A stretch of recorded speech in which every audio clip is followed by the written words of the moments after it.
CPCL का notification आया है तो उसके बारे में पूरा जानकारी आपको मिलेगा। साथ में दो बच्चों की कहानी आपको बताऊंगा इसी वीडियो में। उनका एग्जाम क्रैक होने के बावजूद नौकरी क्यों नहीं लगा उसके बारे में बात करेंगे। दोनों साइड बात करेंगे। एक बच्चे के साथ कुछ उसका गलती नहीं था, बट दूसरे बच्चे का उसका गलती था, तो उसका सलूशन मेरे पास है, वो भी आपको दूंगा। तो सीपीसीएल का एक कंपनी है और एक पीएसयू ही है, बेसिकली पब्लिक सेक्टर अंडरटेकिंग है बोल सकते हो, ठीक है। और ये जो इनका जो बेसिकली आप बोलेंगे इसमें कौन कंपनी है, IOCL and government of India.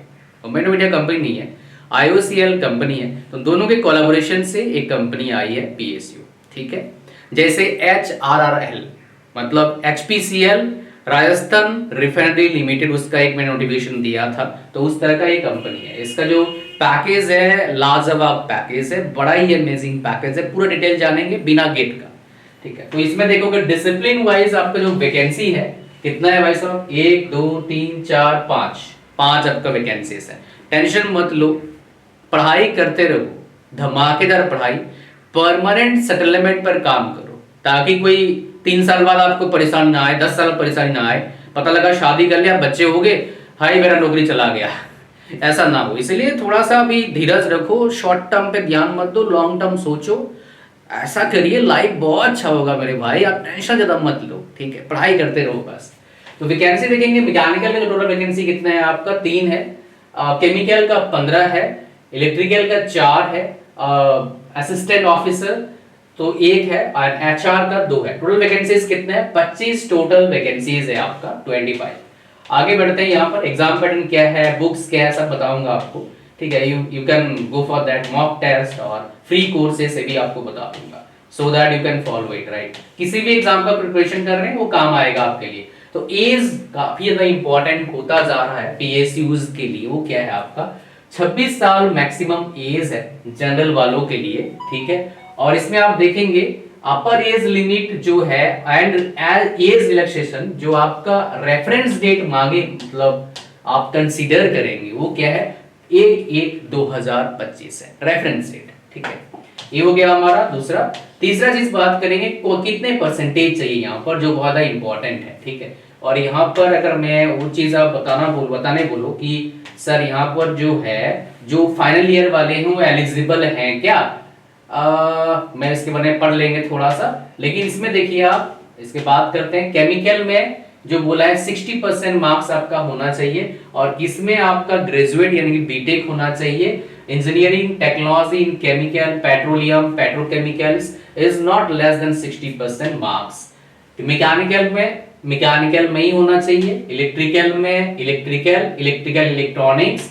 इसके बाद ऑफिशियल लैंग्वेज में मास्टरी होना चाहिए और 2 साल का एक्सपीरियंस होना चाहिए। एचआर का भी सेम है, एमबीए एचआर से होना चाहिए मोस्ट प्रोबेबली, ये उसके बाद 2 साल का एक्सपीरियंस चाहिए। Minimum essential qualification required shall be indicated in the table against each post, candidates having qualifying deal from discipline other than those are not eligible. मतलब कोई मतलब पूछेगा सर ऑटोमोबाइल वाला एलिजिबल है क्या, नहीं एलिजिबल नहीं है यहाँ पर। इसके according minimum must be UGC recognised university and ASD approved course Indian. और इसके बाद इंजीनियरिंग कैन बी इतना होना चाहिए, और 5 इयर्स इंटीग्रेटेड वाले भी एलिजिबल है इस पोस्ट के लिए।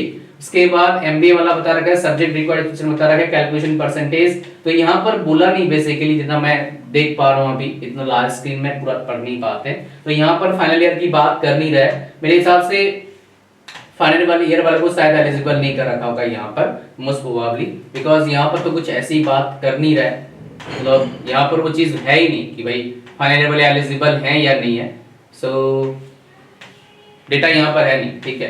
तो यहाँ पर हम बात करेंगे नेक्स्ट, अगर होंगे तो मैं क्या करूंगा आपका, मैं एक बार सर्च कर लूंगा, वो बता दूंगा आपका, इसमें डिस्क्रिप्शन डाल दूंगा आपका है या नहीं, चेक कर लीजिएगा लास्ट में, ठीक है। मोड ऑफ सिलेक्शन क्या होने वाला, जो बहुत ज्यादा इंपॉर्टेंट है आपका, 2 पार्ट अब मेनली आते हैं, ठीक है। एक हो गया आपका रिटन एग्जामिनेशन होगा, सीबीटी कंप्यूटर बेस्ड टेस्ट होगा, और एक इंटरव्यू होगा। इंटरव्यू में क्या होता है उसके बारे में बात करेंगे। यहाँ पर देखिए ऑनलाइन टेस्ट में क्या होगा आपका, 120 मार्क्स का होगा, जनरल एप्टीट्यूड होगा, उसके बाद आपका इसमें रीजनिंग भी आएगा, उसके बाद इसमें आपका जीके भी आएगा, और इसमें मैथ्स भी है, नहीं 3 चीज है आपका, जीके है, रीजनिंग है, और आपका एप्टीट्यूड है, ठीक है। और वर्बल एबिलिटी में शायद इंग्लिश डाल दे, पता नहीं, बिकॉज न्यूमेरिकली यहाँ पर ये इंग्लिश डाल सकता है यहाँ पर क्वेश्चंस, ठीक है। और यहाँ पर 50 क्वेश्चंस बनेगा आपका ये पार्ट वाला। दूसरे पार्ट जो आपका होगा 70 क्वेश्चंस होगा आपका, जो आपका ब्रांच है उससे पूछा जाएगा। बोलो सिलेबस कौन सा फॉलो करूं सर, ये समझ में नहीं आता है, बता दूंगा। फिर हमारे पास जो मार्क्स आएगा, नेगेटिव मार्किंग यहाँ पर होगा 120 क्वेश्चंस के लिए 120 मिनट, मतलब एक क्वेश्चन 1 मिनट। तो एग्जाम में सवाल कैसे आएंगे, एसएससी जेई के प्रीवियस ईयर, आरआरबी जेई के प्रीवियस ईयर, और पढ़ने का मन कर रहा है तो ईएससी का प्रीवियस ईयर। सबका किताब का लिंक लेफ्ट साइड देखो, नीचे बैक हो, एक बैक सा आइकन होगा वीडियो पर ही, उस पर क्लिक करना, सारे बुक आ जाएगा। एप्टीट्यूड का भी, इंग्लिश का भी, रीजनिंग का भी, सबका आपको मिल जाएगा, सो that you not have any problem, right. 85% जो वेटेज दिया जाएगा वो दिया जाएगा आपका रिटेन टेस्ट को, 15% जो आपका दिया जाएगा पर्सनल इंटरव्यू को। अब पर्सनल इंटरव्यू में इंग्लिश काफी ज्यादा मैटर करेगा। अगर अभी अंग्रेजी कमजोर है, मैं जो कहानी बता रहा था, एक बच्चा एक नहीं मल्टीपल एग्जाम क्रैक करा था, हमारे साथ ही था, बट सिर्फ एक जगह उसका था, जैसे इंटरव्यू रूम में जाए खत्म। और इतने भी स्कोर नहीं आता भाई, खाली एग्जाम के बेस पर आपको जॉब लग जाएगा, बड़ा मुश्किल होता है वैसा। लास्ट में उसका जॉब तो लगा, लेकिन नॉन इंटरव्यू पोजीशन में जॉब लगा, मतलब जहां पर जिस पोस्ट में इंटरव्यू होता नहीं, जैसे आरआरबी जेई, एसएससी जेई, ऐसे स्टेट जेई में उसका जॉब लग गया, ठीक है।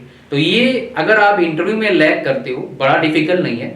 इंग्लिश उसका सबसे बड़ा प्रॉब्लम था, इसका सोल्यूशन मैं आपको दूंगा, लास्ट तक रहना, मिलेगा बिल्कुल जीरो लेवल से आपको मिलेगा। कुछ भी नहीं आता है तब भी उसमें आप अच्छा कर लेंगे धीरे धीरे करके। और एक महीने में इंग्लिश बोला नहीं जाता भाई, टाइम लगता है, इट टेक्स टाइम। एक महीने में कुछ चीजों के लिए आप प्रिपेयर कर सकते हो after learning what I will teach you in that programme, but definitely already I must say that I taught in that programme, because recorded programme है, कितने भी देख सकते हैं आप।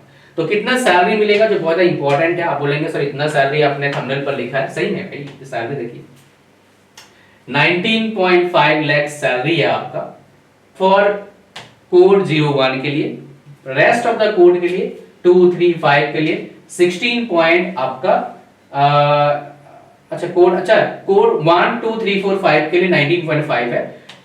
लास्ट वाले के लिए कोड 4 के लिए आई गेस ये आपका लैंग्वेज वाला जो है आपका 16.5 लाख है, समझ रहे हैं भाई, लैंग्वेज वाले को 16.5 लाख।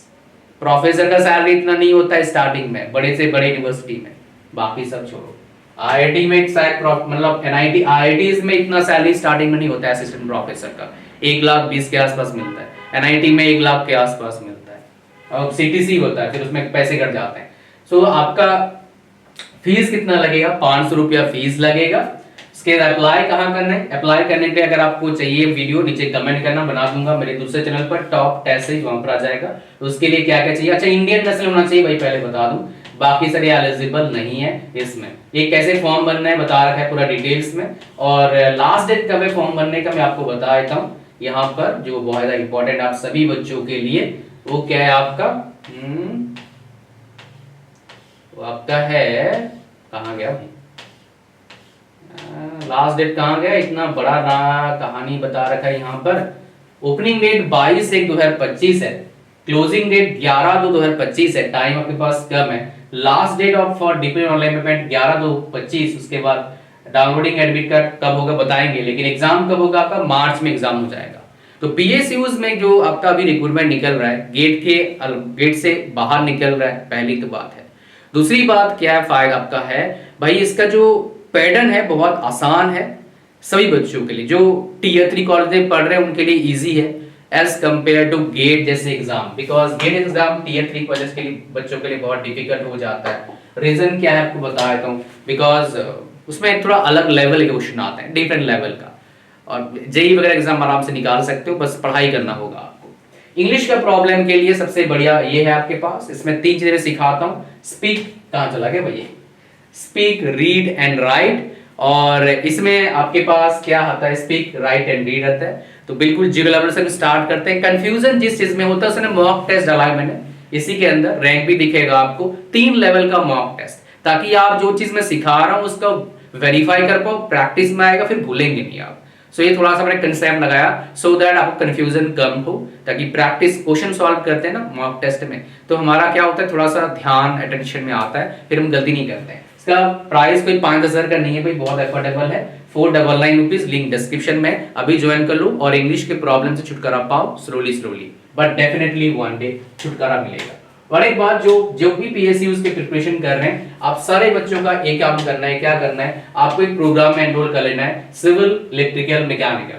इसमें 1500 से 2000 क्वेश्चन, 2000 प्लस क्वेश्चन, 2000 नहीं, 2000 हो गया, 3000 के आसपास क्वेश्चन है सारे मॉक टेस्ट में, टेक्निकल भी नॉन टेक्निकल भी, SSC JEE के पैटर्न के अकॉर्डिंग। तो टेक्निकल वाले SSC JEE के पैटर्न के अकॉर्डिंग और नॉन टेक्निकल वाले SSC JEE के पैटर्न के अकॉर्डिंग जो भी PSUs का मैं प्रिपरेशन करेंगे आप, उसमें आपका काम बन जाएगा, तो कोई दिक्कत नहीं आएगा प्रिपरेशन में, तो आपको हेल्प मिलेगा। और इसका वैलिडिटी SSC JEE 2025 CBT 1 के एग्जाम तक है, तो ये बहुत बड़ा मौका है सभी बच्चों के लिए। और ये लिंक इसके सबके कहां पर है, डिस्क्रिप्शन में लिंक है, जाइए ज्वाइन करिए, इलेक्ट्रिकल का भी, मैकेनिकल का भी और सिविल का भी। किसी बच्चों को मेरे से अगर बात करना है, 1-to-1 सेशन चाहिए, तो भाई उसका लिंक भी डिस्क्रिप्शन में, आप बुक कर सकते हैं। After booking you will get the time and date for meeting 1-to-1। आप पेरेंट्स के साथ भी आ सकते हैं, खुद भी आ सकते हैं, फॉर बेटर फ्यूचर, ताकि आप जिस रास्ते पे चल रहे हो, उस रास्ता का जो आगे कहानी होने वाला 10 साल बाद, 15 साल बाद क्या होने वाला है, that I can share with you, I can tell you my dear, so that आप जिस रास्ते पे चल रहे हो वो अच्छा है या बुरा है, आपको खुद पता लग जाएगा। क्या पता जिस रास्ते पे चल रहे हो थोड़ा सा कुछ ऐड कर दो, तहलका मच जाए, बढ़िया चीज हो जाए। और एक बात बहुत ज्यादा इंपॉर्टेंट है, वो क्या है भाई, दैट इज रियली इंपॉर्टेंट। कोई भी एग्जाम प्रिपरेशन से पहले उस जॉब का मेडिकल स्टैंडर्ड क्या है पता करें, उसके बाद फॉर्म भरें। मेरे एक साथी के साथ जो मेरे साथ काम किया था, वो IISc बैंगलोर से अभी एमटेक करे, हमारे साथ एक प्रोग्राम भी उन्होंने बनाया है। ये जो प्रोग्राम है ना, IISc बैंगलोर मैथ्स, जो गेट 2025 के लिए मैथ्स प्लस एप्टीट्यूड इसमें है, ये IISc बैंगलोर पास आउट बंदे बनाया है, उन्होंने मेरे साथ काम किया है, मतलब हमारे लिए काम किया उन्होंने। और उनका गेट में 108 रैंक आया था और उनका PSU में हो गया, बिकॉज ऑफ कलर ब्लाइंडनेस उनका जॉब नहीं लग पाया। तो ऐसा होता है, बट ऐसा नहीं अभी वो कुछ काम 30 लाख का भी पैकेज लगभग उनका अभी है, ठीक है, जहां काम कर रहे हो। AI से उन्होंने एमटेक किया है, IISc बैंगलोर से। तो ये पूरा कहानी था इस वीडियो का। Thank you very much for watching the video till the end. Like कर देना वीडियो को, चैनल पर सब्सक्राइब करना है। मिलते हैं नेक्स्ट वीडियो में। God bless you. और एक बात, फ्री है भाई, टेलीग्राम चैनल उसको ज्वाइन करना, उसमें रियल जॉब अपडेट्स मिलता है, कोई कॉन्ट्रैक्चुअल जॉब अपडेट्स मैं देता नहीं हूँ, ठीक है, ना कि कोई अप्रेंटिस जॉब अपडेट देता हूँ मैं, वो सब नहीं देते। थैंक यू, मिलते हैं नेक्स्ट वीडियो में। God bless you all, bye bye.